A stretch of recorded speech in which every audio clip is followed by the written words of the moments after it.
And that concludes the court's explanation of this case. And now, ladies and gentlemen of the jury, I come to my final instruction to you. Murder in the first degree, premeditated homicide, is the most serious charge tried in our criminal courts. You've listened to the testimony, and you've had the law read to you and interpreted as it applies to this case.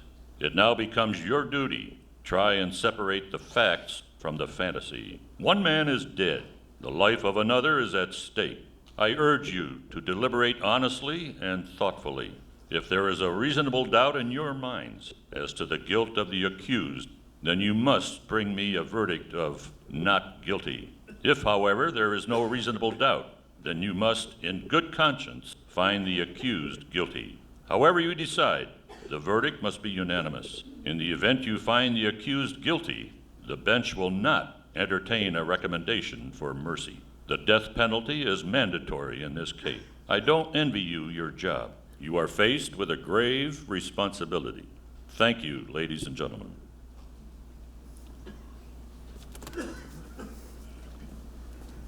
All right, let's move along, people.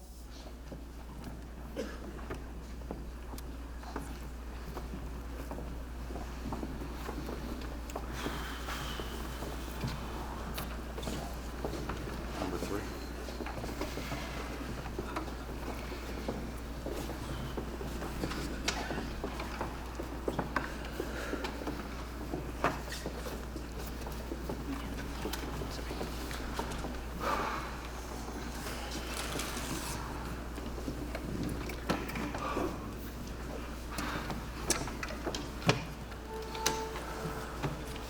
Hey, care for some gum? No, thanks. You know, I phoned the weather today. They said that today's gonna be the hottest day of the year, and we have no damn air conditioning. I almost dropped dead in that courtroom. Okay, ladies and gentlemen, everyone's here. Now, you all know about the problem we're having with the air conditioning today. The entire system was down this morning when we came in, but there's a repair crew in the building, and hopefully they'll have it running before too long. Now, if you need anything, I'm going to be right outside the door, just now.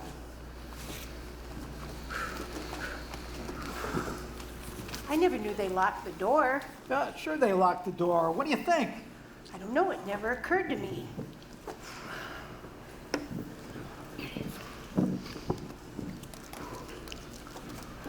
Hey, what's that for? Well, I thought we might want to vote by ballots. Oh, great idea. Maybe we can get him elected senator. So how'd you like it? I don't know. I thought it was interesting. Yeah, I was falling asleep. I mean, I've never been on a jury before. Well, I've been on juries before, and it always amazes me how these lawyers can talk and talk and talk, even when the case is as obvious as this one. I mean, did you ever hear so much talk about nothing? Well, I guess they are entitled. Sure they are. Everyone deserves a fair trial. That's the system. Listen, I'm the last guy to say anything against it. But sometimes I think we'd be better off if we just took these tough kids, slapped them down before they caused any trouble. You know what I mean? We'd save a lot of time and money. Hey, how about getting started here? Yeah, come on, let's get this over with. We all got things to do. Well, I was thinking we'd take a 5-minute break. I mean, the older woman is still in the bathroom. Are we going to sit in order? I don't know. Not a bad view. What do you think of the case? Had a lot of interest, really. No dead spots, you know what I mean? I think we're lucky we got a murder case. I figured it's for a burglary, assault, or something. They're the dullest. Say, is that the Woolworths building? That's right. Funny, I've lived here all my life. I've never been in it. Hey, what a damn waste of time, huh? Yeah. Can you imagine sitting there for 3 days just for this? Yeah. Now, what about that business with the knife? I mean, you believe that they're asking grown-ups to believe that kind of bullshit? Well, you gotta expect that. You know what we're dealing with. Yeah, I suppose so. Hey, what's the matter? You got a cold? And how? These hot weather colds can kill you. I can hardly touch my nose, you know what I mean? Yeah. Hey, well, let me tell you, your horn's working fine. Now try your lights. I didn't get a chance to see the newspaper today. Anything new going on? I was wondering how the market closed. I wouldn't know. Are you on the exchange or something? I'm a broker. Oh, I run a messenger service. The Beck and Call Company. The name's the wife's idea.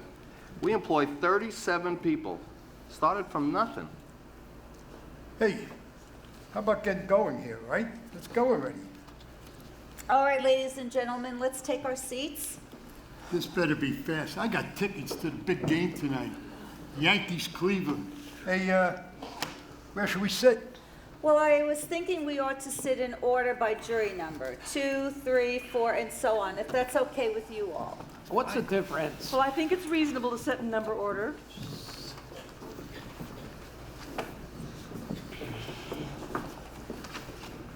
What's your impression of the prosecuting attorney? I beg pardon? Thought he was real sharp the way he hammered home his points one by one in logical sequence. Takes a good brain to do that. I was really impressed. I think he did an expert job. He had a lot of drive, too, real drive. Hey, can we get the show on the road already? How about sitting down? The gentleman at the window? How about sitting down? Oh, I'm sorry. Boy, it's pretty hard to figure, isn't it? A kid kills his father, bing, just like that. Well, when you analyze the figures, What figures?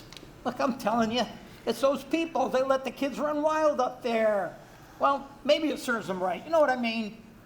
Hey, are you a Yankee fan? No, Milwaukee. Milwaukee?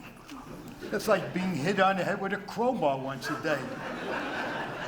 Hey, listen, who do they got? I mean, who do they got besides great groundskeepers? We'd like to get started now. Oh, I'm sorry, I didn't mean to keep everyone waiting. All right, now you all can handle this any way you want to. I'm not going to have any rules. If we want to discuss first and then vote, that's one way. Or we can vote right now to see where we stand. Well, that's all I have to say. Well, I think it's customary to take a preliminary vote. Yeah, let's vote. Maybe we can all go home. It's up to you. Just remember, we have a first-degree murder charge here. If we vote guilty, we send the accused to the electric chair. That's mandatory. And I think we all know that. Yeah, come on, let's vote. Yeah. Let's see who's where. Okay, anyone doesn't want to vote? All right, this has to be a 12-0 vote either way. That's the law. Okay, are we ready? All right, all those in favor of guilty, raise your hands. 9, 10, 11. That's 11 for guilty. Not guilty? 1. All right, it's 11-1 in favor of guilty. Now we know where we are. Boy, oh boy, there's always one. Hey, so what do we do now? Well, I guess we could talk. Boy, oh boy. Do you really think he's innocent? I don't know. I mean, let's be reasonable. You sat in court and heard the same things we did. The man's a dangerous killer. You could see it. The man, he's 19 years old. That's old enough. He knifed his own father 4 inches into his chest. It's pretty obvious. I was convinced the first day. Well, who wasn't? I think this is one of those open and shut things. They proved it a dozen different ways. Would you like me to list them for you? No. Well, then what do you want? Nothing. I just want to talk. Well, what's there to talk about? 11 people here all agree. Nobody had to think twice about it except you. I want to ask you a question. Do you believe his story? I don't know whether I believe it or not. Maybe I don't. So why did you vote not guilty for? Well, there were 11 votes for guilty. It's not easy for me to raise my hand and send the boy off to die without talking about it first. Well, who said it was easy for me? No one. What, just because I voted fast? I think the kid's guilty. You couldn't change my mind if you talked for 100 years. I'm not trying to change your mind. It's just that we're talking about somebody's life here. We can't decide in 5 minutes. Suppose we're wrong. Hey, suppose you're wrong. Suppose this whole building fell on my head. You could suppose anything. That's right. Well, what's the difference how long it takes? We honestly think the kid is guilty. So suppose we finish in 5 minutes. So what? Let's take an hour. The ball game doesn't start till 8 o'clock. Okay, slugger. Be my guest. Well, who's got something to say? How about you? Oh, not me. Well, I'm willing to put in an hour. Great. I heard a pretty good story last night. This woman comes running across the fairway. That's not what we're sitting here for. All right, then you tell me, what are we sitting here for? Maybe for no reason, I don't know. Look, this kid's been kicked around all his life, you know, living in a slum. His mother dead since he was 9. He spent 1.5 years in an orphanage while his father served a jail term for forgery. I think maybe we owe him a few words, that's all. Listen, mister, I don't mind telling you this. We don't owe that kid a thing. He got a fair trial, didn't he? Well, what do you think that trial cost? Boy, he's lucky he got it. Look, we're all grown-ups here. We heard the facts, didn't we? Now, you're not going to tell us we're supposed to believe that kid, knowing what he is. Listen, I've lived among them all my life. You can't believe a word they say. They're born liars. It suddenly occurs to me that you are an ignorant man. What do you mean? What are you talking about? Do you think you have a monopoly on the truth? Well, don't make a federal case out of it. How do you like this one? I think certain things need to be explained to this gentleman. All right, it's not Sunday. We don't need a sermon in here. You get my monopoly, jeez. If we're going to discuss this case, let's stick to the facts. Right, we have a job to do. Let's do it. Now, if the gentleman who's disagreeing down there could tell us why, you know, tell us what he's thinking, we could show him where he's probably mixed up. What are you doing? Oh, this is a product I work on at the ad agency. Rice Pops, a breakfast with the built-in balance. I wrote that line. It's very catchy. If you don't mind, Oh, I'm sorry, I have this habit of doodling. It kind of helps keep me thinking clearly. well, we're trying to get someplace here. You know, we can sit here forever. Well, this is off the top of my head, but it seems to me that it's up to us to convince this gentleman that we're right and he's wrong. Now, if we each took a minute or two, it's just a quick thought. No, I think it's a good one. Supposing we go around the table one time in order of jury numbers. That means you're first. It's hard to put into words, but I just think he's guilty. I thought it was obvious from the word go. I mean, nobody proved otherwise. Nobody has to prove otherwise. The burden of proof is on the prosecution. The defendant doesn't have to open his mouth. That's in the Constitution. The Fifth Amendment, you've heard of it? Yes, I've heard of it. I know what it says. I just think he's guilty.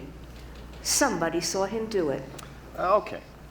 Now here's what I think, and I have no personal feelings about this. I'm just talking facts. Number one, let's take the old man who lived on the 2nd floor, right underneath the room where the murder took place. At 10 minutes after 12, on the night of the killing, he heard loud noises coming from the apartment upstairs. He said it sounded like a fight. Then he hears the kid yell out, "I'm gonna kill you." A second later, he hears a body fall. He runs to the door of his apartment, looks out, sees the kid running down the stairs and out of the house. He calls the police. They find the father with a knife in his chest. Right, and the coroner fixed the time of death at around midnight. Right. There are the facts for you.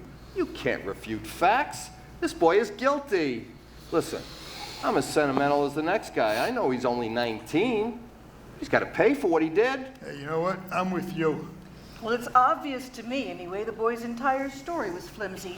He claims he was at the movies at the time of the killing, and yet 1 hour later he couldn't remember the movies he saw or who played in them. That's right. Did you hear that? You're absolutely right. And no one saw him going into or out of the theater. Listen, what about the woman across the street?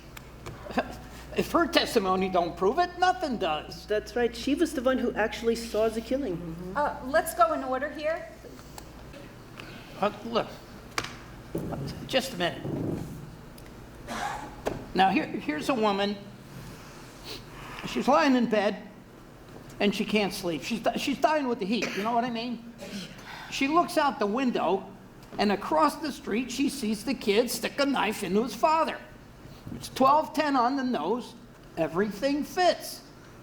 She's known the kid all his life. And his window is right opposite hers across the L tracks. And she swore she saw him do it. Through the windows of a passing elevated train. Yeah, right. Look, this L train had no passengers on it. It was just being moved downtown. The lights were out, remember? And they proved in court you can look through the windows of a passing L train at night and see what's happening on the other side. They proved it. I'd like to ask you something. Yeah, sure. You don't believe the boy. How come you believe the woman? She's one of them two, isn't she? You're a real smartass, aren't you? Hey, let's take it easy. Well, what's he so wise about? I'm telling you. Come on, sit down now. Don't let him get you all upset. Yeah, let's calm down now. Let's try to keep it peaceful in here. Okay, whose turn is it? How about you? I'll pass it. Okay, how about the next gentleman? I don't know. I started to be convinced, very early in the case. You see, I was looking for a motive, right? That's very important. If there's no motive, where's your case? So anyway, the testimony of the people across the hall from the kid's apartment, that was very powerful. Didn't they say something about an argument between the father and the boy around 7 o'clock that night? I can be wrong. 8. It was 8 o'clock, not 7. Mm-hmm. That's right, 8 o'clock. They said they heard an argument, but they couldn't hear what it was about. Then they said they heard the father hit the boy twice. And finally, they saw the boy walk angrily out of the house. What does that prove?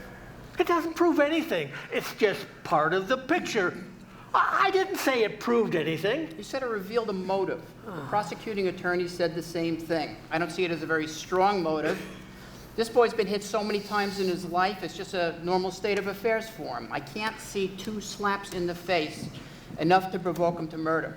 It may have been 2 slaps too many. Everyone has a breaking point. Anything else? No. Okay, how about you? I don't know. It's all been said. We could talk here forever, and it's still the same thing. This kid is 0 for 5. Look at his record. When he was 10, he was in children's court for throwing a rock at his teacher. Then he was in reform school. When he was 14, he stole a car. He's been arrested for mugging. He's been picked up twice for fighting with switchblade knives. He's real handy with these kind of knives. This is really some fine kid. Ever since he was 5 years old, his father beat him regularly. He used his fists. Hey, so would I. A kid like that? Wouldn't you call those beatings a motive to kill his father? I don't know. It's a motive for him to be an angry kid, I'll say that. That's the kids. The way they are nowadays. Angry. Hostile. Can't do a damn thing with them. Just the way they talk to you. When I was his age, I used to call my father sir. That's right, sir. You ever hear a boy call his father that anymore? Fathers don't seem to think it's important anymore. No, they don't. You got any kids? 2. I got one. He's 20. We did everything for that boy. And what happened? When he was 9, he ran away from a fight. I saw him. I was so ashamed I almost threw up. I told him right there, I was going to make a man out of you or break you in 2 trying. I made a man out of him, all right. When he was 16, we had a battle. He hit me in the face. He's a big kid, you know. Haven't seen him for 2 years. Rotten kid. You work your heart out for him. All right, let's get on with it. I think we're missing the point here. This boy, let's say he was the product of a filthy neighborhood or a broken home. We can't help that. We're here to decide whether he's guilty or innocent of murder, not to discuss reasons of how he grew up that way. The boy was born in a slum, and slums are breeding grounds for criminals. I know it, and so do you. It's no secret. Children from slum backgrounds are a potential menace to society. Now, What I think we should be discussing... Sister, you can say that again. The kids that come crawling out of those places are real trash. I don't want any part of them, I'm telling you. I've lived in a slum all my life, and now I nurse that trash in Harlem Hospital 6 nights a week. Oh, now wait a second. I played in a backyard filled with garbage. Maybe it still smells on me. Listen, lady. Oh, look, let's be reasonable. There's nothing personal. There is something personal. Calm down. He didn't mean you. Don't be so sensitive. This sensitivity, I understand.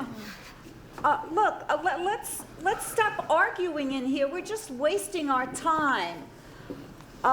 It's your turn. Let's go.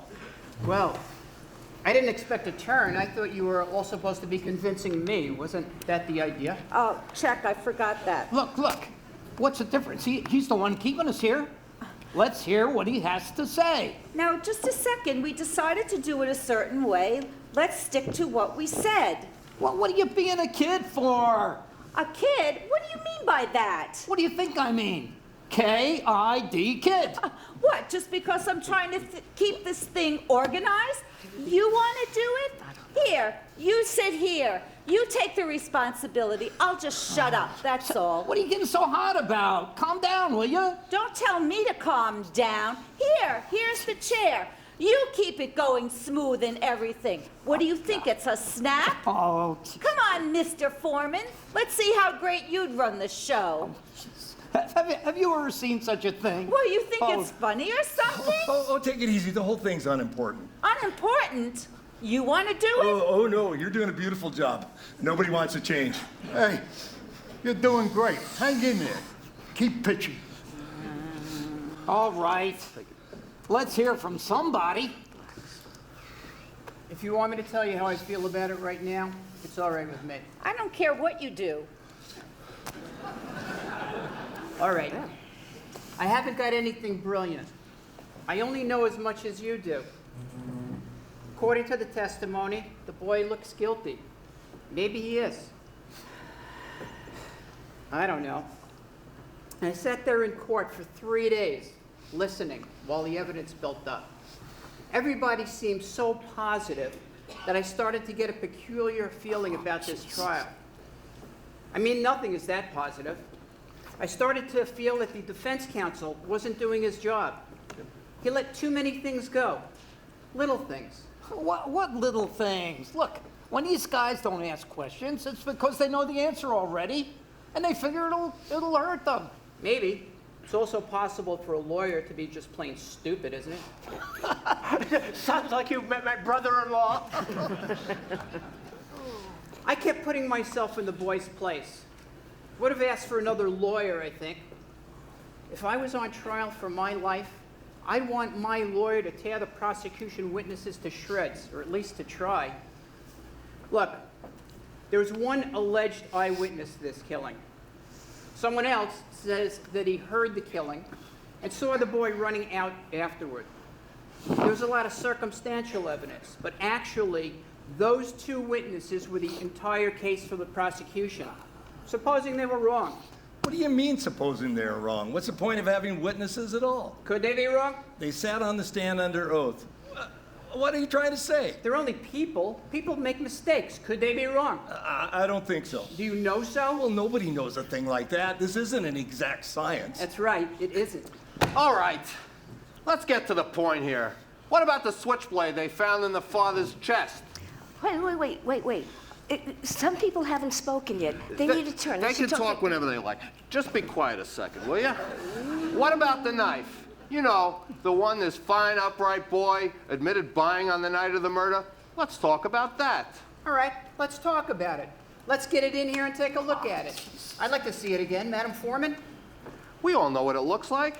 What are we going to get out of seeing it again? You brought it up. The gentleman has a right to see the exhibits and evidence. Okay by me.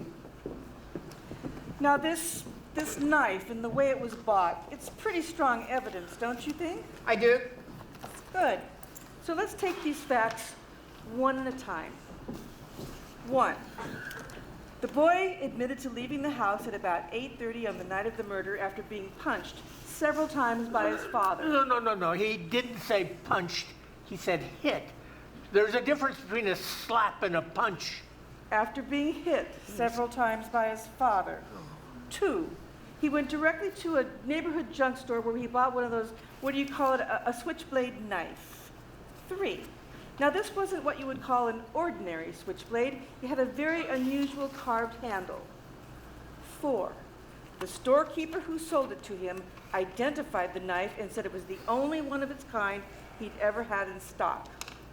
5, at about 8:45, the boy ran into 3 of his friends in front of a nearby diner. Am I right so far? Yes, you are. You bet she is. She knows what she's talking about. Listen to her. The boy talked with his friends for about an hour, and during that time, they all saw the knife. 6, each of them identified the death weapon in court as the same knife. 7, he arrived home at about 10 o'clock. Now, he claims he stayed home until about 11:30, and then he went to one of those all-night movies.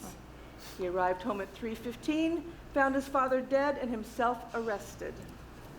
Now, what happened to the switchblade?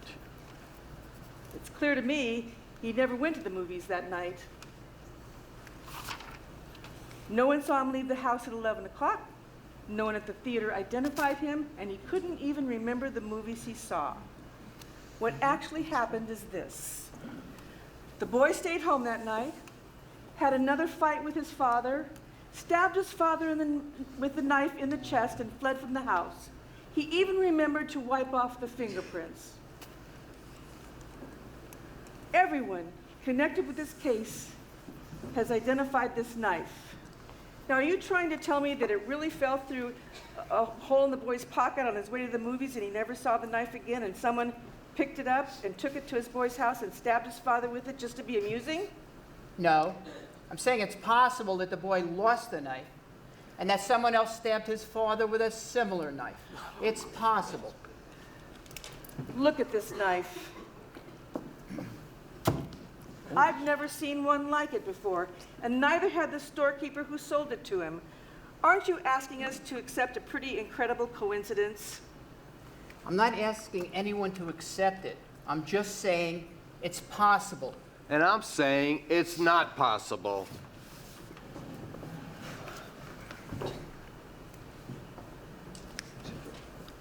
Look at it, it's the same knife. What is this? Where did it come from? How about that? What are you trying to do? Yeah, what's going on here? Who do you think you are? Quiet, quiet. Where did you get that knife? I was walking for a couple of hours last night, just thinking. I walked through the boy's neighborhood. The knife comes from a little pawn shop 3 blocks from his house. It costs $9. It's against the law to buy and sell switchblades. That's right. I broke the law. Listen, you pulled a really bright trick here.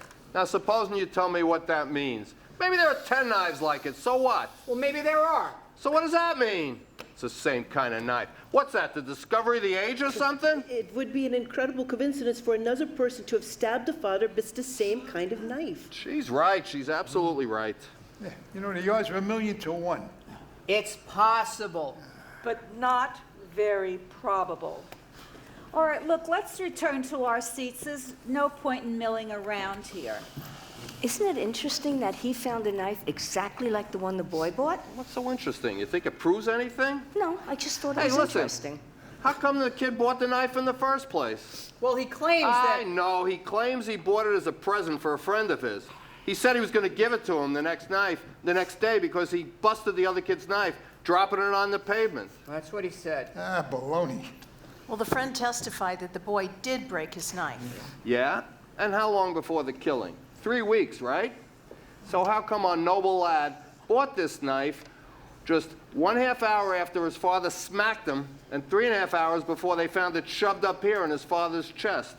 Well, he was going to give the knife to his friend, but he only wanted to use it for a minute. Let me ask you this. If the boy bought the knife to use on his father, how come he showed what was going to be the murder weapon to 3 friends of his just a couple of hours before the killing? That's just talk. The kid lied and you know it. He may have lied. Do you think he lied? Now, that's a stupid question. Sure, he lied. You know what I think? He lied. Do you think he lied? I'm not sure. What do you mean you're not sure? Now, wait a second. What are you, the kid's lawyer or something? Who do you think you are to cross-examine us? Isn't that what's supposed to happen in the jury room? There's still 11 of us in here who think he's guilty. Yeah, what do you think you're going to accomplish? You're not going to change anybody's mind. So if you want to be stubborn and hang the jury, go ahead. The kid will be tried again and found guilty for sure. You're probably right. So what are we going to do about it? We could be here all night. It's only one night. A boy could die. Oh, brother, anyone got a deck of cards? Hey, I don't think he should make a joke about that. What do you want me to do? All right. I have a proposition to make to all of you. I want to call for a vote. I'd like you 11 to vote by secret ballot. I'll abstain. If there's still 11 votes for guilty, I won't stand alone. We'll take a guilty verdict into the judge right now. But if anyone votes not guilty, we'll stay here and we'll talk this thing out. Well, that's all. If you want to try it, I'm ready. Well, finally, you're behaving like a reasonable man. Check, I'll buy that. Yeah, okay, let's do it. All right, look, that sounds fair. Anyone doesn't agree? All right, fill out the ballots that are in front of you and then pass them back to me.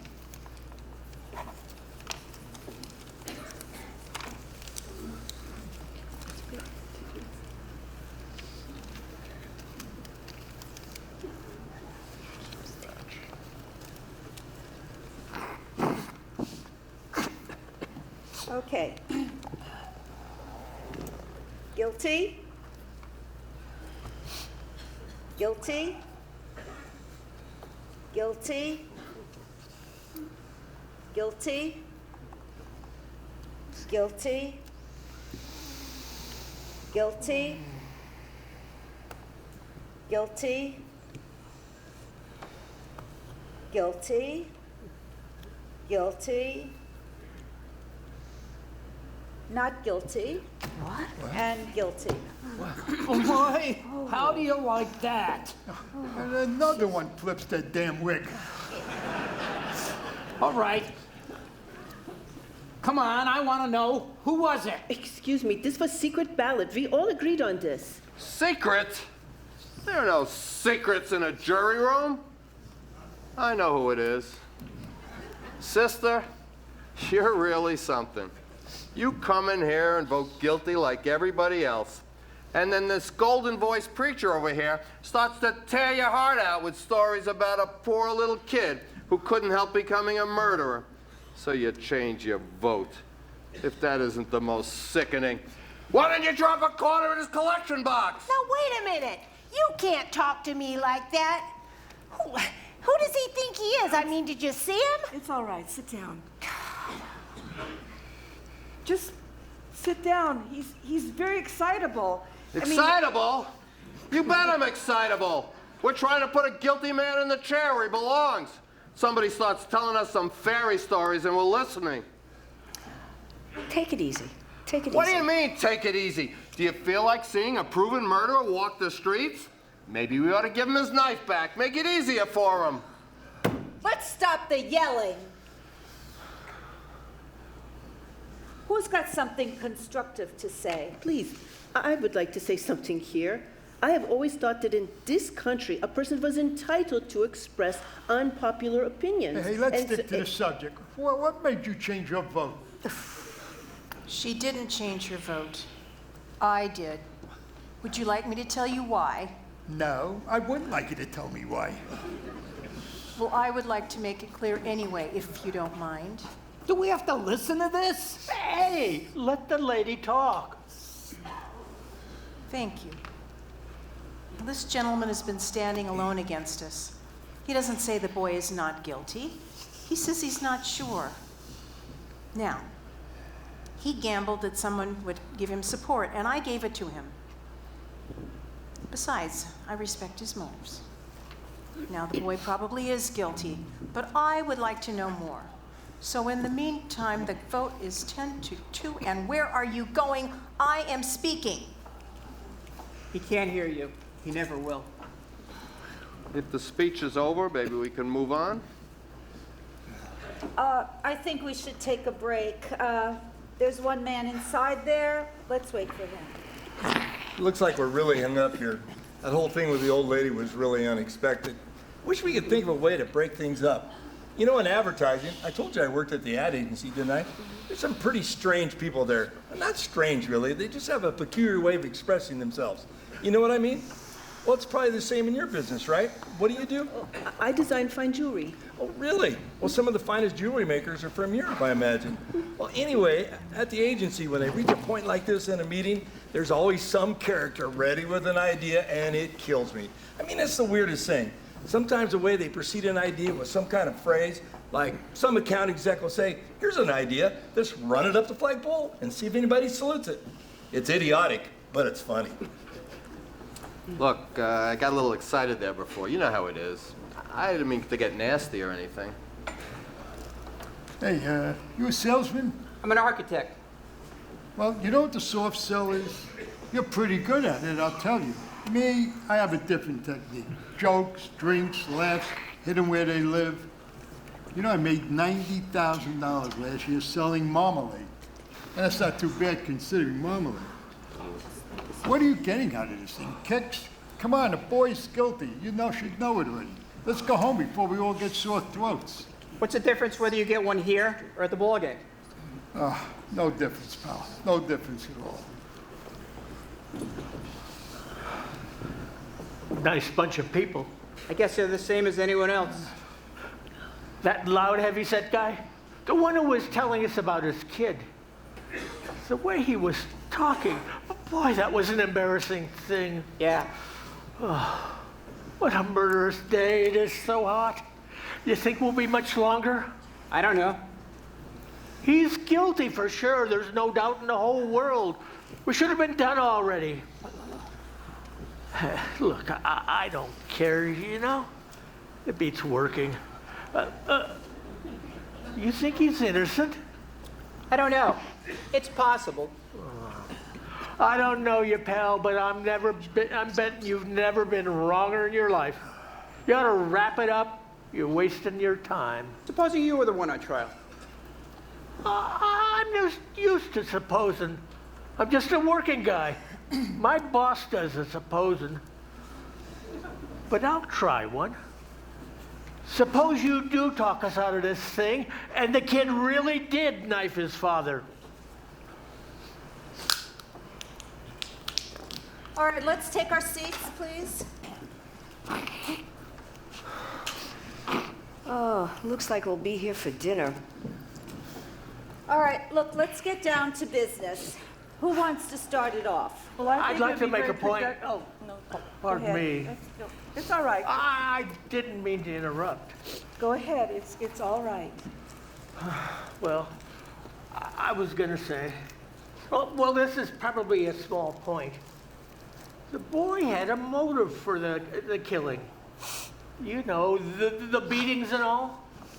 So if he didn't do it, who did? Who else had the motive? That was my point. Nobody goes out and kills somebody without a motive. Not unless they're just plain nuts, right? As far as I know, we're supposed to decide whether or not the boy on trial is guilty beyond a reasonable doubt. We're not concerned with anyone else's motives. That's a job for the police. Well, that's true, but we can't help letting the only motive we know of creep into our thoughts, can we? And we can't help thinking who else might have had a motive to kill his father. This gentleman is asking a reasonable question. Someone did it, someone killed him. If it wasn't the boy, who was it? Who else might have had a motive to kill his father? I don't know. The father wasn't exactly a model citizen. He was in prison once. He was known to be a compulsive gambler and a pretty consistent loser. He spent a lot of time in neighborhood bars, and he'd get into fights after a few drinks. He never held a job for more than 6 months. There were a lot of people who could have killed him. A lot of people who had a grudge against him. Could have been someone he spent time with in prison. Could have been a bookmaker, a man he'd beaten up, or a woman he'd picked up. Okay, we know the father was a bum. So what's that got to do with anything? Look, I didn't start this. I was asked who else might have killed him. I gave my answer. All right, suppose you answer this for me. The old man who lived downstairs heard the kid yell out, "I'm gonna kill you." Split second later, he hears a body hit the floor. Then he sees the kid running out of the house. What does that mean to you? I was wondering how clearly the old man could hear the boy's voice through the ceiling. No, he didn't hear it through the ceiling. His window was open, and so was the window upstairs. It was a hot night, remember? The voice came from another apartment. It's not easy to identify a voice, especially a shouting voice. He identified it in court. He picked the boy's voice out of 5 other voices, blindfolded. That was just an ambitious district attorney putting on a show. The old man knows the boy's voice. They've lived in the same house for years. Maybe he thought the boy was upstairs and automatically decided that the voice he heard was the boy's voice. That's a bit far-fetched. Yeah. The old man heard the father's body falling, and then he saw the kid run out of the house 15 seconds later. He saw the boy. And don't forget the woman across the street. She looked right through the window, saw the boy stab his father. Yeah. Isn't that enough for you? Not right now, no, it isn't. How do you like him? I tell you, it's like talking into a dead phone. The woman saw the killing through the windows of the passing elevated train. The train had 6 cars, and she saw it through the windows of the last 2 cars. She even remembered the most insignificant details. I don't see how you can argue with that. It doesn't sound right to me. Well, suppose you think about it. Let me your pencil. I wonder if anybody has any idea how long it takes an elevated train.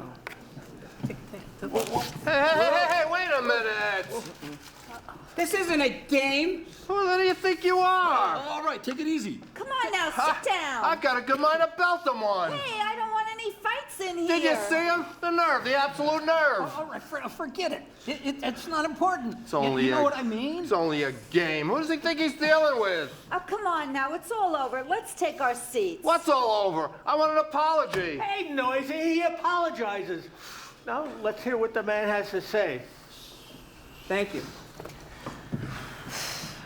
I wonder if anybody has any idea how long it takes an elevated train traveling at medium speed to pass a given point. What do you think? I don't know, about 10 or 12 seconds? That sounds like a fair guess. Anyone else? That sounds right to me. Yeah, that's good. 10 seconds. Okay, 10 seconds. What are you getting at? This. It takes a 6-car L train 10 seconds to pass a given point. Now, say that given point was the open window of the room in which the killing took place. You can almost reach out the window of that room and touch the L tracks, right? That's right.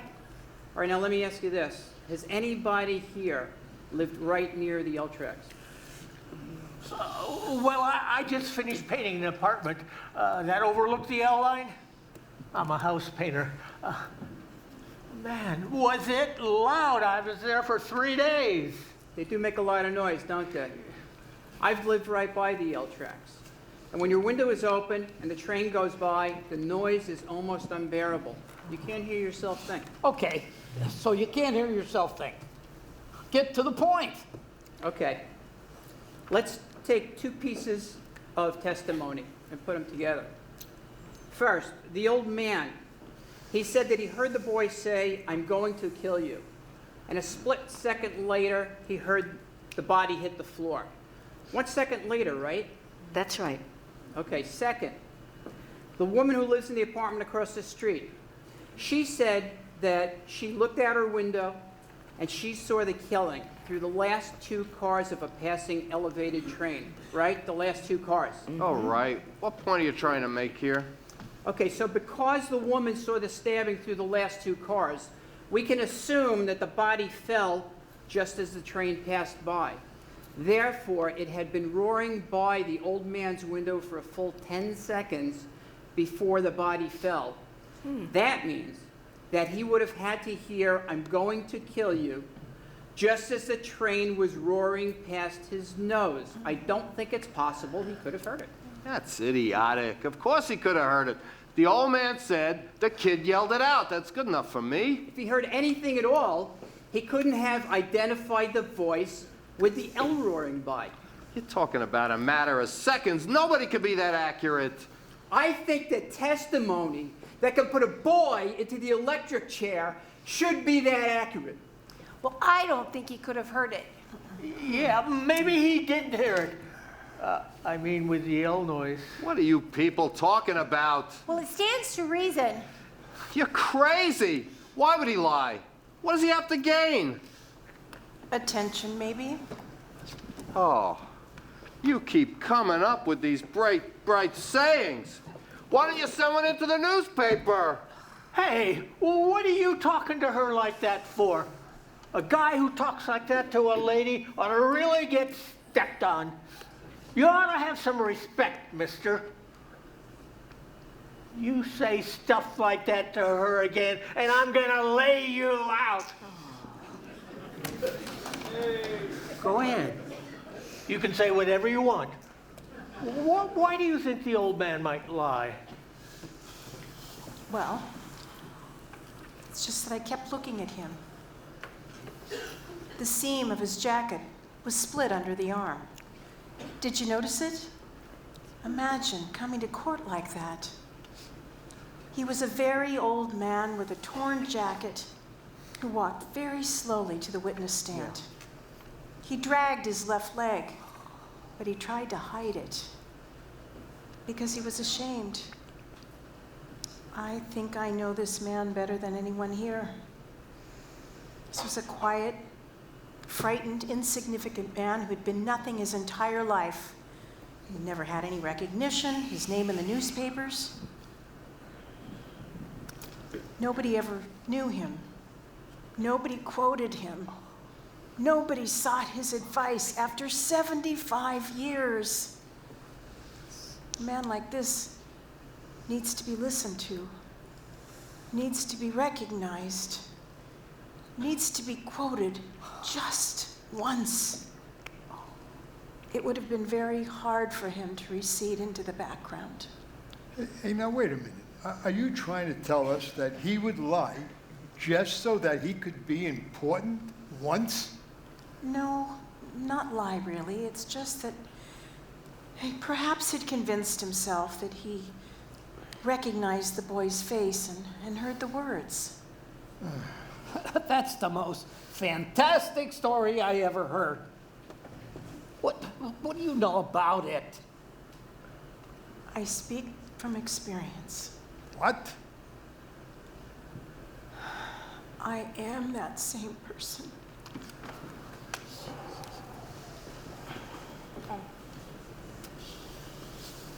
I think we all understand now. Thank you.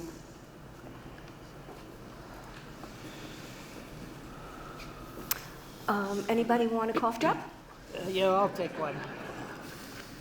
Say what you like. I don't see how anybody can think the boy is not guilty. Here's another thing. I think we proved that the old man couldn't have heard the boy say, "I'm going to kill you." But supposing He didn't say it at all.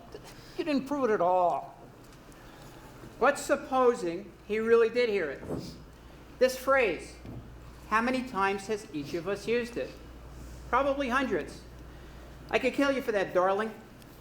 Do that once more, Junior. I'm going to kill you. Come on, Rocky, kill him." We use it every day. It doesn't mean we're going to kill someone. Now, wait a second. What are you trying to give us here? The phrase was, "I'm going to kill you." The kid screamed it out at the top of his lungs. Don't tell me he didn't mean it. Anybody says a thing like that the way he said it, they mean it. No, gee, I don't know. I was arguing with the guy next to me at the bank a couple of weeks ago. He called me an idiot. So I yelled at him. Listen, this guy is making you believe things that aren't so. The kid said he was going to kill him, and he killed him. Do you really think that the boy would have shouted out a thing like that so the whole neighborhood could hear it? I don't think so. He's much too bright for that. Bright? He's a common, ignorant slob. He don't even speak good English. Doesn't. He doesn't even speak good English. Madam Foreman, I'd like to change my vote to not guilty. Oh, you've got to be kidding. You heard. Are you sure? I'm sure. Okay. The vote is now 9-3 in favor of guilty. Well, if this isn't the living end, what are you basing it on? Stories this guy made up? He ought to write for Amazing Detective Monthly. He'd make a fortune. Listen, there are facts that are staring you right in the face. And every one of them says the kid killed the old man. His lawyer knew he didn't stand a chance right from the beginning. His own lawyer. You could see it. He deserves the chair. Does he? It's happened before that someone's been convicted of murder and executed, and someone else years later has confessed to the crime. Sometimes the facts staring you in the face are wrong. Hey, I'm talking to her, not you. The kid had a lawyer, didn't he? The lawyer presented his case, didn't he? Not you. How come you've got so much to say? The lawyer was court appointed. Well, what the hell does that mean? It mean a lot of things. Could mean he didn't want the case or he resented being appointed. It's the kind of case that brings him nothing. No money, no glory, not even much of a chance of winning. He'd really have to believe in his client to put up a good fight. And as you just stated, he obviously didn't. Sure he didn't. Who in the hell would? Come on already, look at the time. Pardon, there's something I would like to say here. I have been listening very closely, and it seems to me that this man has some very good points to make. Now, there is a question I would like to ask. We all assume the boy committed murder. He stabbed his father in the chest and ran away. This was at 10 minutes after 12. Now, how was he caught by the police? He came home at 3 o'clock or so and was captured by 2 detectives in the hallway of his house. My question is this. If the boy really did kill his father, why would he come back 3 hours later? Wouldn't he be afraid of being caught? Look, he came back to get the knife. It's not nice to leave knives sticking out of people's chests. Yeah, especially relatives. He knew there were people who could identify the knife he had just bought. He had to get it before the police did. But if he knew the knife could be identified, why did he leave it there in the first place? Well, I assume he ran out of the house in a state of panic after stabbing his father. And then when he calmed down, he realized that he'd left it there. This then depends upon your definition of the word panic. He was calm enough to see to it that there were no fingerprints left on the knife. So where did his panic start and where did it end? You can forget all the other stuff. He came back to dig out the knife and get rid of it. 3 hours later? Sure, 3 hours later. If I was a boy and I had killed my father, I would not have gone back home 3 hours later. I would be afraid the police would still be there. I would stay away, knife or no knife. Look, you voted guilty. Which side are you on? I do not have to be loyal to one side or the other. I'm simply asking questions. Well, this is just off the top of my head, but if I were the boy and I'd done the stabbing and everything, I'd take a chance to go back for the knife. I bet he figured nobody had seen him and the body hadn't even been discovered yet. After all, it was the middle of the night, and he probably thought they wouldn't find the body till the next day. Pardon, here is my whole point. The woman across the street testified that a moment after she saw the killing, she screamed and then went to telephone to police. Now, the boy certainly heard the scream and knew that someone saw something. I don't think he would have gone back if he had been the murderer. 2 things. 1, in a state of panic, he may not have heard the scream. And 2, if he had heard the scream, he may not have connected it with his own act. I mean, in his neighborhood, remember, screams were rather commonplace. Right. There's your answer. Maybe all those things are so, but maybe they're not. I think there's enough doubt to make us wonder whether he was there at all during the time the murder took place. Doubt? What are you talking about? Did the old man see the kid running out of the house? Well, didn't the old man see the kid running out of the house at 12:10? You're twisting the facts, I'm telling you. Well, did he or didn't he? He says he did. Oh, says he did. Boy, oh boy, how do you like that? Well, didn't the woman across the street see the kid kill his father? She says she did. Now you're making out like it doesn't matter what people say. What you want to believe, you believe, and what you don't want to believe, you don't. What do you think those people get up on the witness stand for? Their health? Witnesses are being doubted here. There's no reason for it. Witnesses can make mistakes. Well, yeah, sure, when you want them to, they do. You know what I mean? Hey, look, let's keep the yelling down. I want to call for another vote. Okay, come on. I'm talking here. All right, another vote has been called for. Please take your seat.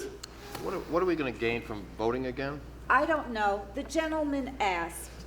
I've never seen so much time spent on nothing. It'll only take a second. Okay, look, I guess the fastest way to do this is to find out who's voting not guilty. All those in favor of not guilty, raise your hands. Okay, it's still the same. 1, 2, 3 not guilties, 9 guilties. So now where are we? I'm telling you, all this yakety-yakety can last until next Tuesday. Where are we getting? Where's it getting us? Pardon. I vote not guilty. What? Oh, now listen. What are you talking about?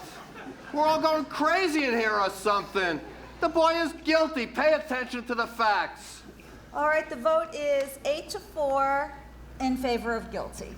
Now, I'd like you to tell me why you changed your vote. Come on, give me reasons. I do not have to defend my decision to you. I have a reasonable doubt. Reasonable doubt. That's just words. Here, look at this. The boy you just decided is not guilty was seen ramming this into his father. That's not the knife, don't you remember? Brilliant. Yeah, I'm telling you, this is the craziest. You sit here and you pull out these stories out of thin air. What are we supposed to believe? Look, what about the old man? Are we supposed to believe that the old man didn't get up, run to his door, see the kid running down the stairs 15 seconds after he killed the old man? He's only saying it to be important. What is the point of this whole thing? Hold it a second. Oh, and now the Milwaukee Rooter is hurt fun. Did the old man say he ran to the door? Ran, walked, what the hell's the difference? He got there. He said he ran to the door. At least I think he did. I don't remember what he said, but I don't think he could run. He said he went. I remember it now. He went from the bedroom to the front door. Isn't that enough? Where's the bedroom again? Down the hall somewhere. I thought you remembered everything. Don't you remember that? No, I don't. Neither do I. Madam Foreman, I'd like to take a look at the diagram of the apartment. Hey, why don't we have them under trial all over again, just so you can get everything straight? Madam Foreman, Yes, I heard you. What's this one for? How come you're the only one in here who wants to see exhibits all the time? Oh, I want to see it too. So would I. Are we going to start going through all that nonsense again about where the body was found? we're not. We're going to find out how a man who's had 2 strokes in the last 3 years and walks with a pair of canes can get to his front door in 15 seconds. He said 20 seconds. No, he said 15. He was quite certain about it. He's an old man. You saw that. Half the time he was confused. How can he be positive about anything? You know. I don't see what we're going to prove here. The man said he saw the boy running out. Let's see if the details bear him out.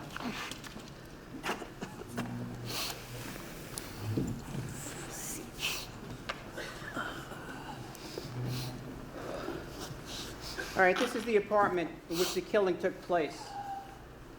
The old man's apartment is directly beneath and exactly the same. Here are the L tracks. Here's the bedroom. All right, that's the bathroom, living room, the kitchen. Here's the hallway. There's the front door to the apartment, and here are the stairs. Now, the man says he got up out of bed. He had to go into the hall. He went down the hall. He opened up the front door and looked out just in time to see the boy racing down the stairs. Am I right so far? Correct. It's the story for the 19th time. Okay. The bed was right at the window. It's 12 feet from the bed to the bedroom door. So the man would have had to get up out of bed, walk 12 feet, open the bedroom door, walk 43 feet down the hall, and open the front door, all in 15 seconds. You think he could have done it? Sure, he could have done it. He could only walk very slowly. They had to help him into the witness chair. You make it sound like a long walk. It's not. For an old man who's had a stroke, it's a long walk. All right, let's say this is the old man's bed. I'm going to pace off 12 feet, the length of the bedroom. You're crazy. You can't recreate a thing like that. Perhaps if we see it, this is an important thing. Let him do it. I don't see any harm in it. It's foolish, but go ahead. Okay, this is the bedroom door. Now, the hallway was a little over 43 feet long. I'm going to pace over to that wall and back again.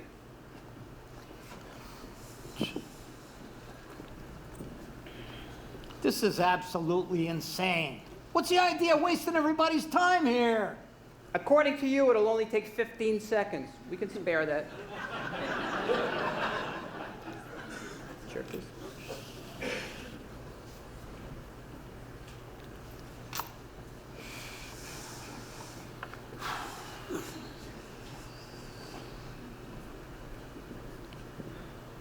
Okay, now this is the door also to the outside hall and stairway.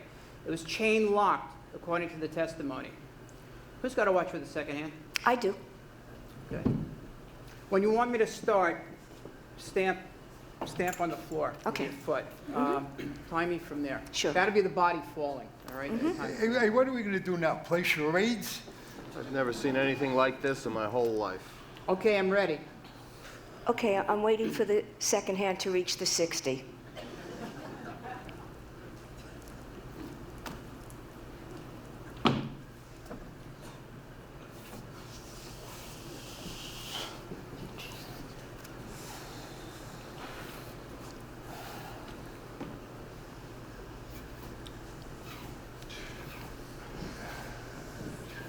Come on, snap it up. He walked twice as fast as that. If you think I should go faster, I will. This is, I think, even more quickly than the old man walked in the courtroom. Come on already. Let's get this kid stuff over with. Okay, stop. Right. What's the time? 40, 41, 42 seconds. 42 seconds. Couldn't do it? Okay, I think this is what happened. The old man heard the fight between the boy and his father a few hours earlier. Then, while he was lying in bed, he heard a body hit the floor in the boy's apartment, and then he heard a woman scream from the street. He got up, tried the door, heard someone racing down the stairs, and he assumed that it was the boy. I think that's possible. Assumed? Now listen to me, you people. I've seen all kinds of dishonesty in my day, but this little display takes the cake. You come in here with your sanctimonious talk about slum kids and injustice, and you start making up some wild stories. And all of a sudden you start getting through to some of these softies in here. But you're not getting through to me. I've had enough. What's the matter with you people? Everybody knows this kid is guilty. He's got to burn. We're letting him slip through our fingers. Slip through our fingers? Are you his executioner? I'm one of them. Maybe you'd like to pull the switch. For this kid, you bet I'd like to pull the switch. Well, I'm sorry for you. Don't start with me now. Ever since we walked into this room, you've been behaving like a self-appointed public avenger. Look, I'm telling you, shut up. You want to see this boy die because you personally want it, not because of the facts. Shut up. You're a sadist. Shut up, you son of a bitch! Let go of me, damn it! I'll kill him! I'll kill him!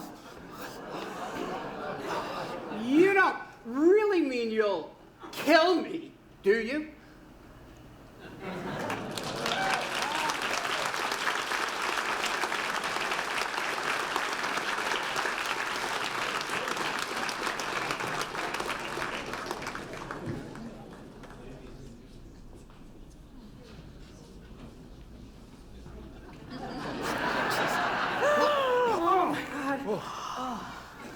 Is there anything wrong here? I heard a noise.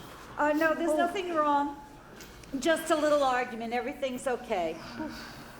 We're finished with this. What are you staring at? Well, I suppose someone has to start it off again. Oh, it's getting late. Do you think they'll take us out to a restaurant for supper? I don't know. I wonder if they'll let us go home in case we can't finish tonight. I have a boy at home with the mumps. He's out to here. Pardon. This fighting. This is not why we are here. To fight? We have a responsibility. This I have always thought is a remarkable thing about democracy, that we are, what is the word? Notified. We are notified to come down to this place and decide on the guilt or innocence of someone we have never heard of before. We have nothing to gain or lose by our verdict. This is one of the reasons we are strong. We should not make it a personal thing. Well, if no one else has an idea, I may have a cutie here. Haven't given it a lot of thought.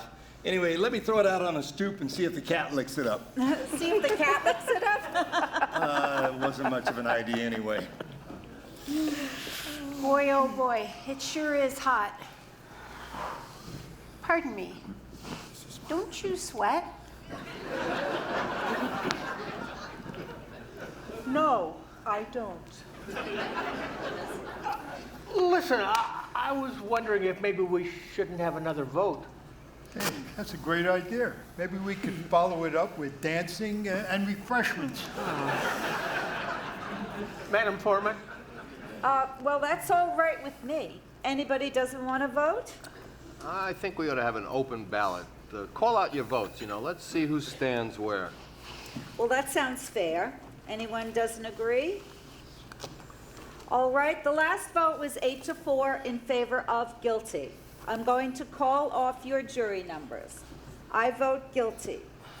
Number 2? Not guilty. Number 3? Guilty. Number 4? Guilty. Number 5? Not guilty. Number 6? Not guilty. Number 7? Guilty. Number 8? Not guilty. Number 9? Not guilty. Number 10? Guilty. Number 11? Not guilty. And number 12? Guilty. All right, it's 6-6. And we go into extra innings here. 6-6. I'm telling you, some of you people here are out of your minds. A kid like that. The kind of person the boy is has nothing to do with it. It's the facts that determine the Oh, case. don't give me anything about facts. I'm sick and tired of facts. You can twist them any way you like. You know what I mean? That's exactly the point this gentleman has been trying to make. I mean, you keep yelling at the top of your lungs. This man bothers me. And it's really hot in here, too. Do you want some water? Oh, no, thank you. Hey, why'd you change your vote? I don't know. It just seems to me there's room for doubt. Oh, the kid is guilty. You don't have a leg to stand on. You know that, don't you? I don't feel that way. I think a lot of details came out. Oh, details. Come on. Look, what are you talking about? No. I think he's innocent. Oh, come on. You're like everybody else. You think too much. You get mixed up. You know what I mean? Now, that's not so. Besides, you don't have any right to talk to me like that, loudmouth.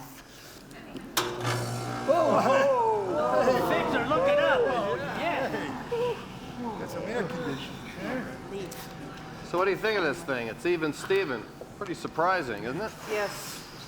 Listen, that business before where the guy was baiting me, I mean, it doesn't prove anything. I'm a very excitable person. Why does he get off to call me a public avenger and sadist and everything? Anybody in their right mind would have blown their stack, wouldn't they? He was just baiting me. He did an excellent job. Well, maybe he did. But I told you, I'm excitable. But let me tell you one thing, I'm sincere. Fine, we all are. Isn't this the damnedest thing you ever saw? 6 to 6. It's a joke. Well, what are we going to do about it? How are we going to get them to change their minds? But those 6 bastards back there, they're not going to change their minds. Well, 5 of them have already changed their minds. Perhaps they can be persuaded to change them back Yeah, how? by using logic. Logic. Holy cow. No. Listen to her. She's the only one in the room who knows. You want my opinion? Go ahead. I think we should just quit. What the hell are you talking about? Well, look, those people, they're like suddenly on some kind of mission or something. They're not going to switch. Come on, let's go tell the judge. We'll be here all night. That's the most ridiculous thing I ever... You took an oath in the courtroom. You can't just quit. Yeah, why not? It's dishonest. Why don't you vote guilty? Not guilty, then. I voted guilty because I think he's guilty. Oh, and now you don't care what happens? No, why should I? Okay, let's stop this. We're not getting anywhere. What's he want from me? I gave him my honest opinion. I know. Well, I suppose you don't think much of it. No, I don't. All right, look, let's return to our seats.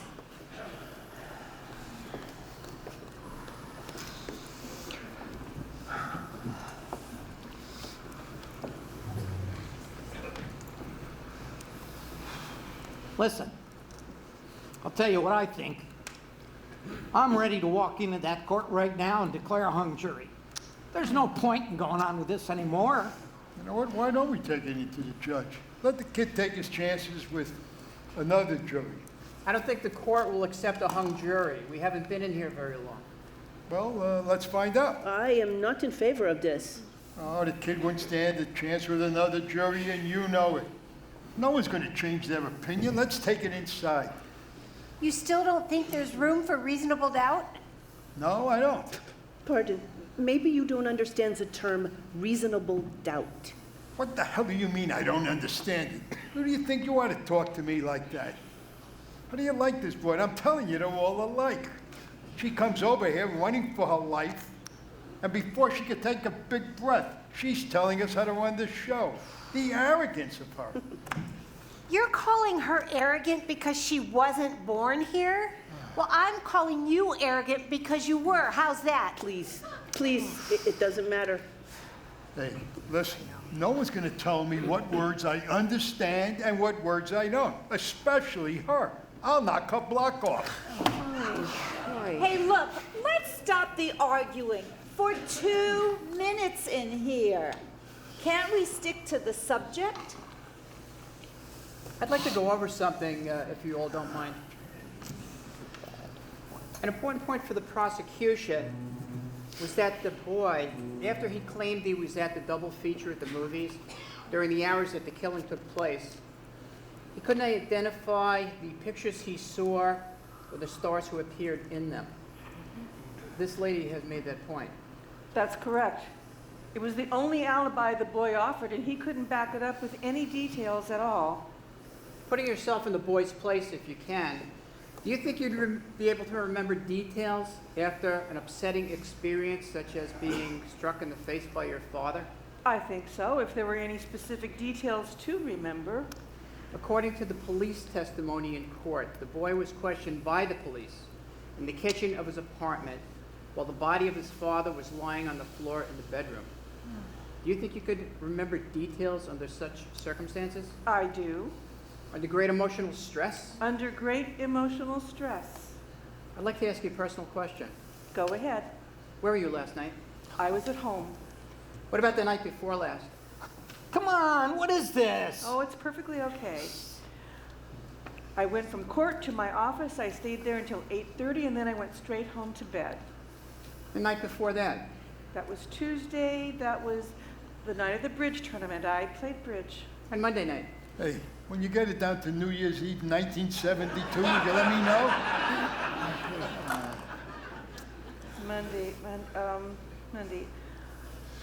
Monday night, my husband and I went to the movies. What did you see? The Scarlet Circle. It was a very clever whodunit. And what was the second feature? Give me a minute. It was The Remarkable Mrs. Mainbridge. The Remarkable Mrs. Bainbridge. Oh, I saw that. It's The Amazing Mrs. Bainbridge. Yes, The Amazing Mrs. Bainbridge. Yes, I think that's right. Who was in The Amazing Mrs. Bainbridge? Barbara Lang, something like that. She was a very dark, pretty girl. It was Barbara Long, something like that. And who else?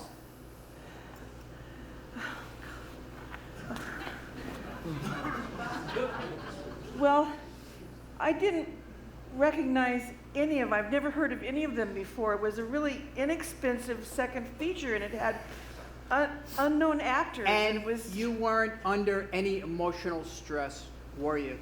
No, I wasn't. I think the point is made. Big point. I think it's a big point. What? Just because she can't remember a few movie stars' names? I suppose that's supposed to prove the kid was at the movies? No, but it indicates no one can prove that he wasn't. The boy might have been at the movies and not remembered what he saw.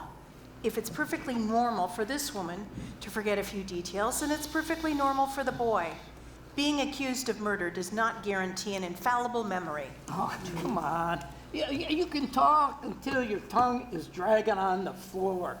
The kid is guilty, period. You know what I mean, my friend?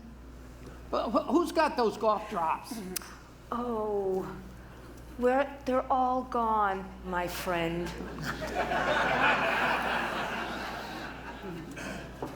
You know, there's something we're forgetting here that I was just thinking about. It's that whole business with the psychiatrist that dragged on forever. Oh, don't start with all that phony psycho, whatever you call it, stuff. What a racket that is, filling all those people's heads with junk. I'm trying to make a point here, if you don't mind. Look, I wouldn't give you a nickel for a psychiatrist's testimony. Why did you let this lady talk? Okay, what I was going to say was that the psychiatrist definitely stated that the boy had strong homicidal tendencies, that he was, how do you call it, capable of committing murder. He described all those tests, the ink blots and all that other stuff. And he said that the boy was definitely a killer type. Am I right? Yeah. Check. I think he said something about paranoid tendencies, if I'm not mistaken. Right. Whatever that is, he said it. Let's not forget that we're talking about a boy who always had murder on his mind. His unconscious mind. Nobody else's. I beg pardon. In discussing such I beg pardon. What are you always so damn polite about? For the same reasons you are not. It is the way I was brought up. Now, in discussing such a thing as the murder potential, we should remember that many of us are capable of murder, but few of us do. Why? We impose controls upon ourselves to prevent it. The most these psychiatric tests can accomplish is this. They can tell us that someday a particular person may commit a murder. That's all. They prove nothing. Then how come it's admitted into evidence? Well, they have many uses, of course. In this case, they add to the general impression the prosecution was trying to create. Perhaps if we 12 took the same test, one or two of us may be found to have unconscious desires to kill and a potentiality for carrying them out. Yet none of us has. To say that a man is capable of murder does not mean he has committed murder. But it can mean it. If they said the kid is capable of killing, he could have killed, couldn't he? You're the one who said, and I quote, I wouldn't give you a nickel for a psychiatrist's testimony. Excuse me, I'd like can to- I I'm see that telling you. knife? Hi, can I see that knife, please?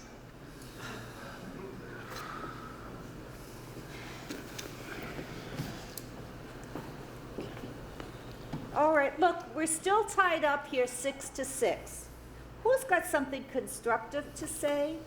There's something I'd like to say. It's been bothering me for a while, and since we're stuck, it's about the how the stab wound was made, the downward angle of it and all, you know. Don't tell me we're gonna start with that.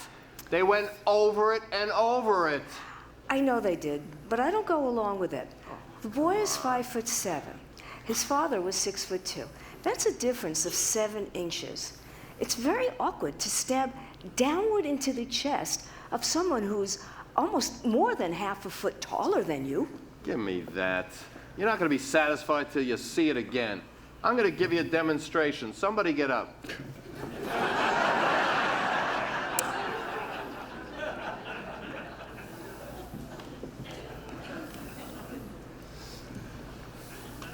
Now pay close attention. I don't want to have to do this again. All right, 6 or 7 inches shorter than you, right? That's right, maybe a little more. Okay, let it be more.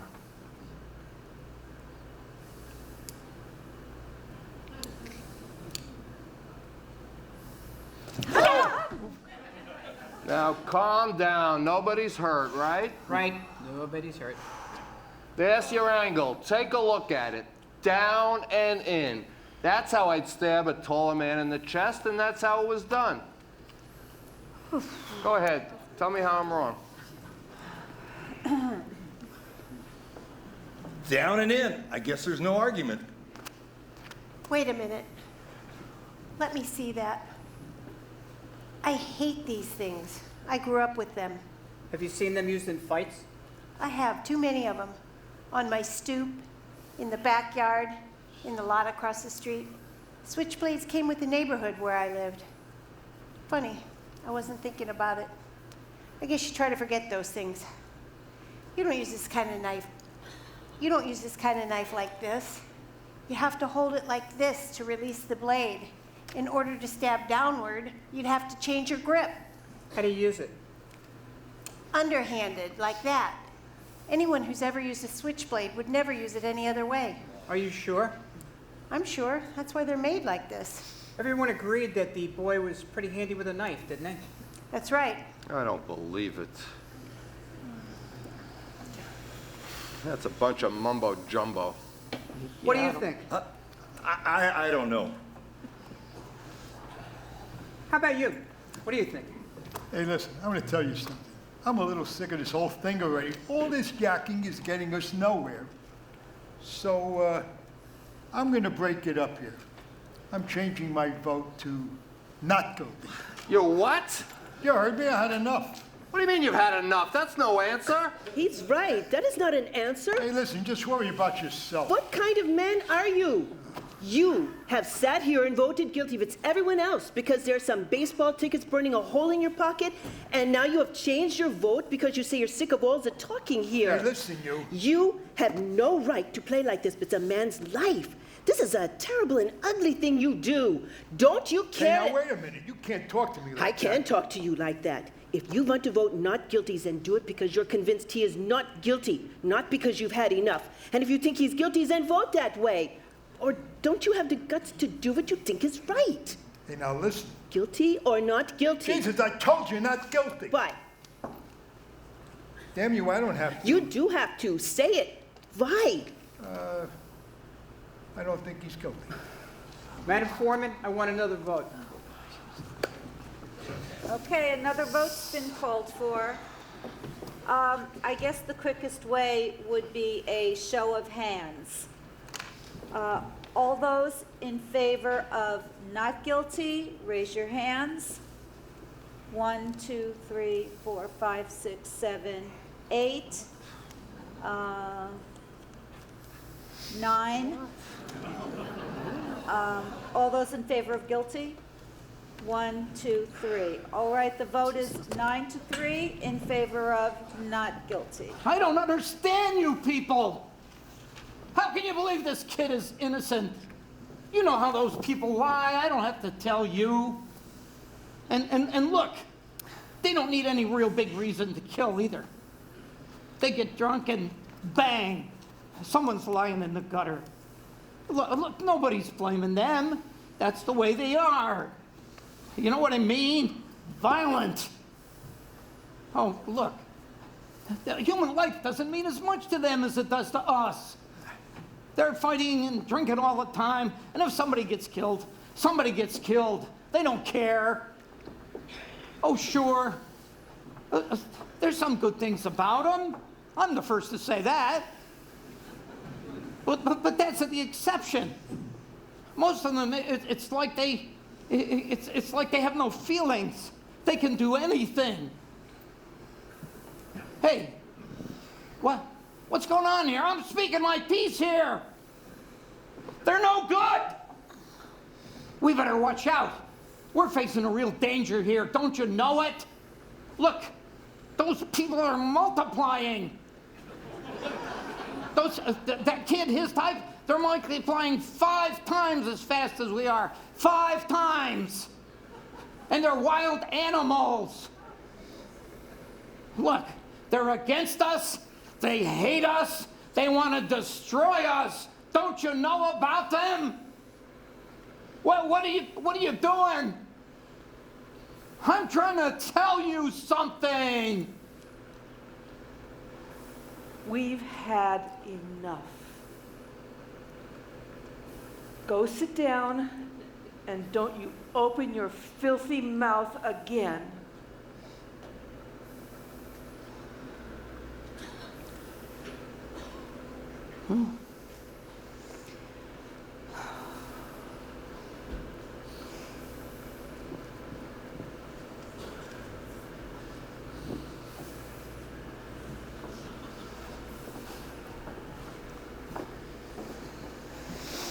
It's very hard to keep personal prejudice out of a thing like this.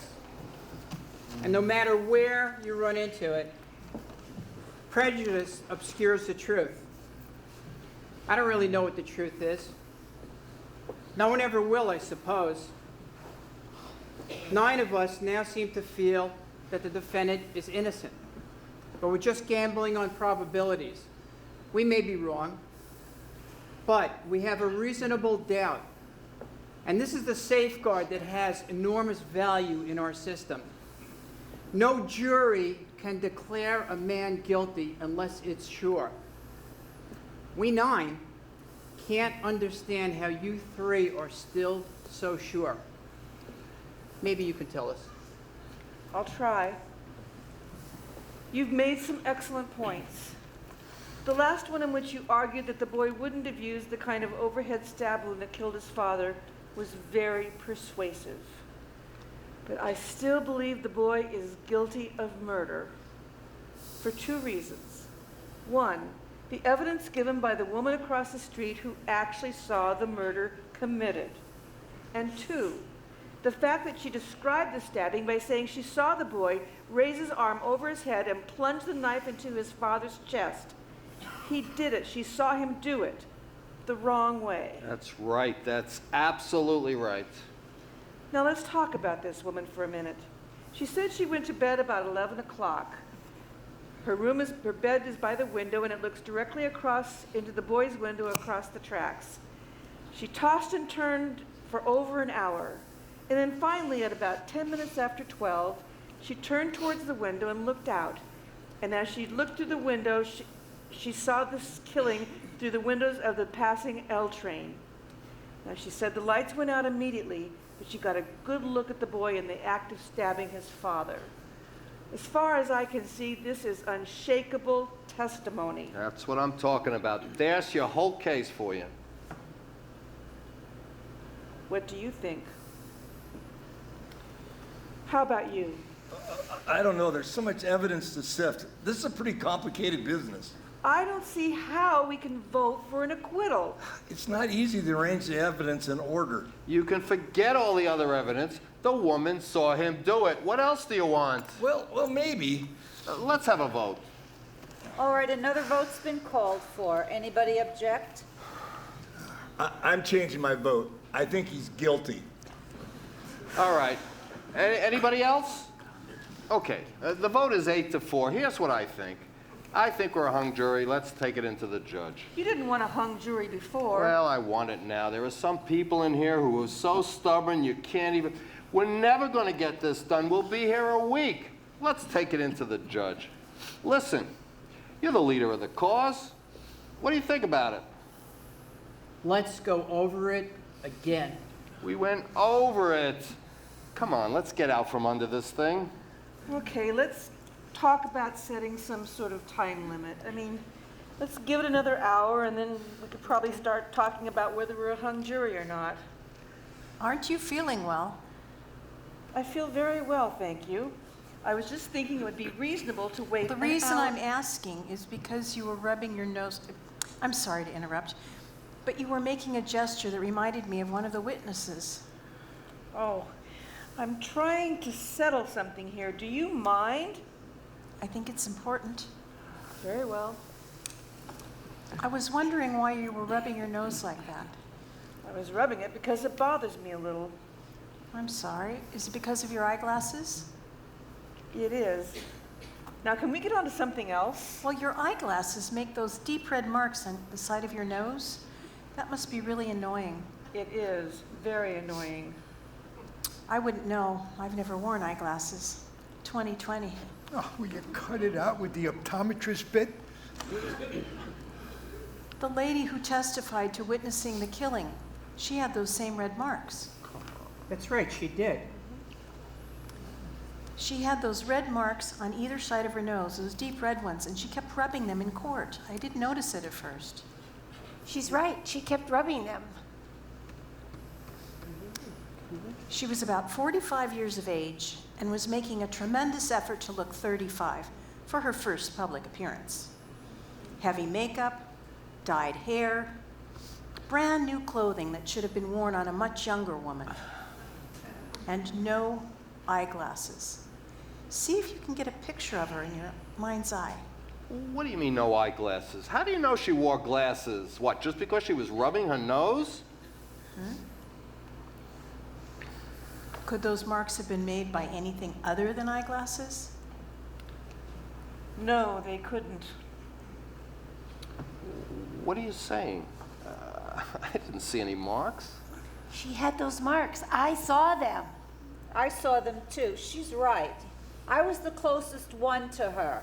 She had those deep things here. What do you call them? She had those marks. She had dyed hair and marks on her nose. I'm asking you, what does that mean? It means that they couldn't have been made by anything other than eyeglasses. No, I think I remember that. I hadn't thought of it before now. No. What about the lawyer? Why didn't he say anything? There are 12 people in here concentrating on this case. 11 of us didn't think of it either. Well, what about the district attorney? You think he'd pull a trick like that and have her testify without glasses? Did you ever see a woman who had to wear glasses but didn't want to because she thinks they spoil her looks? My wife. Oh, listen, I'm telling you, as soon as we leave the house, she takes them off, puts them in her purse, and she starts bumping into stuff. Maybe the district attorney didn't know either. Yeah, I was going to say that. Okay. She had marks on her nose. I'll give you that. From glasses, right? And she never left the house with them on, so people would think she was gorgeous. But when she when she saw the kid kill his father that night, she was in the house alone. That's it. Do you wear your eyeglasses when you go to bed? No, I don't. Nobody wears their eyeglasses to bed. I think it's logical to say that she wasn't wearing them either while she was lying in bed, tossing and turning and trying to fall asleep. How do you know? I don't know, I'm guessing. I'm also guessing that she probably didn't put her glasses on when she turned to casually look out the window. And she herself said that the murder took place just as she looked out, and the lights went out a split second later. She couldn't have had time to put glasses on then. Wait a minute. Here's another guess. Maybe she honestly thought she saw the boy kill his father. I say she only saw a blur. How do you know what she saw? How does he know all these things? How do you know what kind of glasses she wore? Maybe she was farsighted. Maybe she wore sunglasses. How do you know this? I only know the woman's eyesight is in question now. She had to be able to identify a person from 60 feet away in the dark without glasses. You can't send a boy off to die on evidence like that. Don't give me that. Don't you think the woman might have made a mistake? No. Isn't that possible? No, it's not possible. Is it possible? Not guilty. You think he's guilty? I think he's guilty. Do you?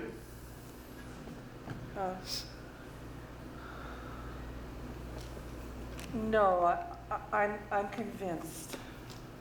Not guilty. What's the matter with you? I have reasonable doubt. The vote is 11-1. What about all the other evidence? The stuff with the knife and all that business? You said we could throw out all the other evidence. You're all alone. I don't care if I'm all alone. It's my right. It's your right. Well, I think he's guilty. We want to hear your arguments. I gave you my arguments. We're not convinced. We want to hear them again. We have as much time as it takes. Everything. Every single thing that came out in that courtroom, but I mean everything, says he's guilty. What am I, an idiot or something? You lousy bunch of bleeding hearts. You can't intimidate me. I'm entitled to my opinion. Somebody say something. What about that business with the old man who lived there and heard everything? Well, what about the knife? What, just because he found another knife like it? The old man saw him right there on the stairs. What difference does it make how many seconds it took? What difference?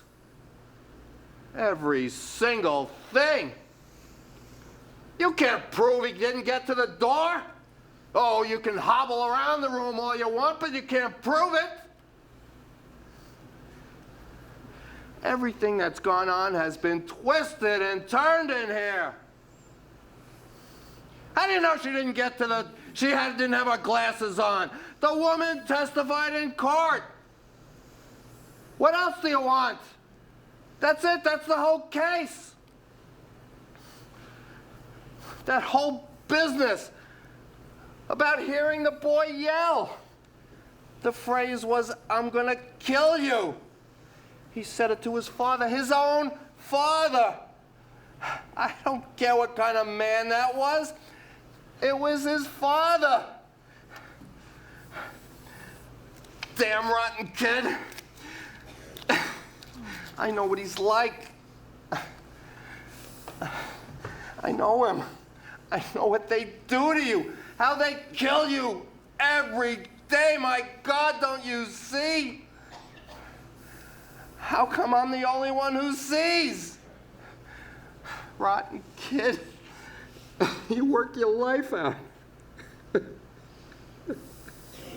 It's not your boy. He's somebody else.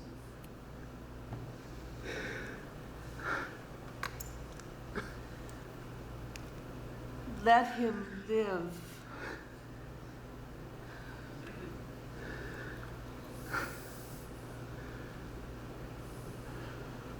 Not guilty. Not guilty.